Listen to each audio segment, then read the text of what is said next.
y a un système d'exploitation des travailleurs immigrés qui sont payés à bas coût, qui bénéficient de moins d'avantages sociaux en réalité, par exemple le droit à la retraite que les Français, et qui est rarement annoncé et rarement expliqué. Donc il y a un enjeu pour nous d'abord de partager cette analyse, cette expérience. Et donc ça me permet de faire la transition avec Gérard Friloche, qui est à ma droite, qui va nous poser peut-être en termes de droit, puisqu'on est en train de parler du droit des travailleurs, du droit à l'égalité de traitement, quels sont les recours au droit qu'on peut invoquer pour réclamer l'égalité de traitement entre les travailleurs de différentes nationalités dans un pays. Il n'y a pas de code du travail européen, comme vous savez. Il y a même dans le traité constitutionnel européen de 2005 une exclusive contre l'idée d'harmoniser le droit social et le droit fiscal. Même l'idée d'un code du travail, disons, au plus bas niveau, aligné par le bas, ne convenait pas aux employeurs.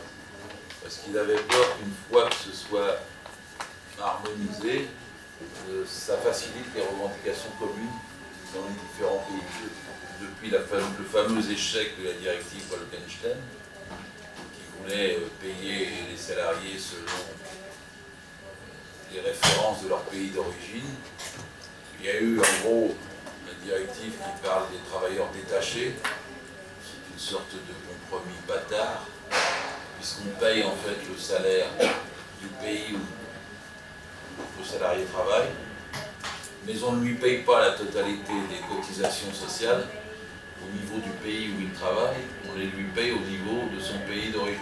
Ce qui, pour un inspecteur du travail comme moi, est une grande curiosité. Il n'y a jamais eu, à ma connaissance, un inspecteur du travail qui a réussi à avoir une réponse aux lettres qu'il pouvait envoyer pour savoir si l'argent était bien arrivé, s'il est bien au taux prévu. Et en fait, c'est l'origine de toutes les malversations et fraudes. Peut-être le record a été atteint en France il y a maintenant 2 mois, c'était en Gironde. C'était une entreprise très moderne, dans le genre transition écologique, elle fabriquait des panneaux solaires. Et elle avait réussi à faire venir des salariés hongrois qui étaient en fait repris par une entreprise allemande et qui les envoyait en Gironde.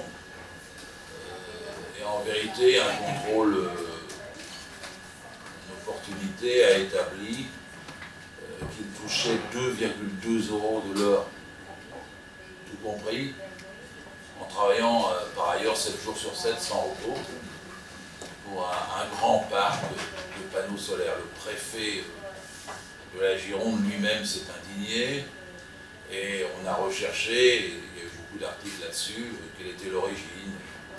Et les origines sont toujours confuses parce que il se trouve que des employeurs français, bien français, chez français,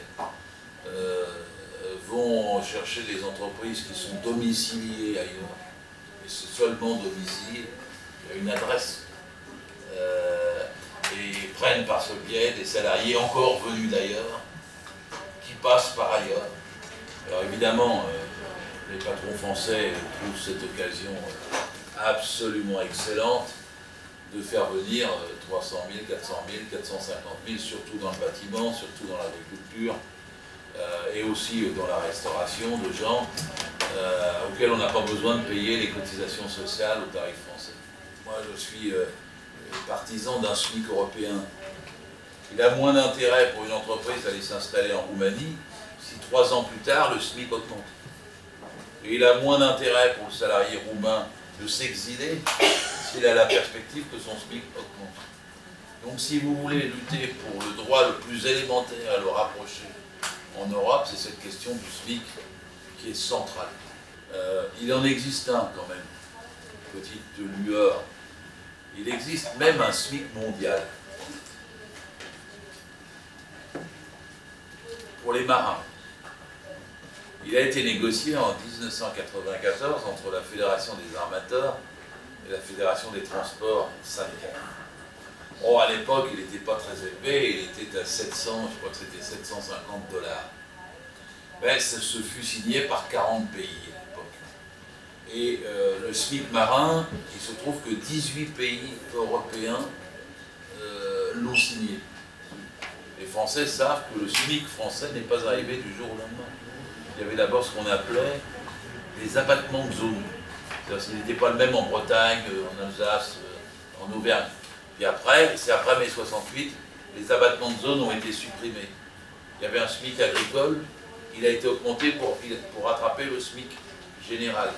Donc en fait, ça a été un processus sur 20 ans en France.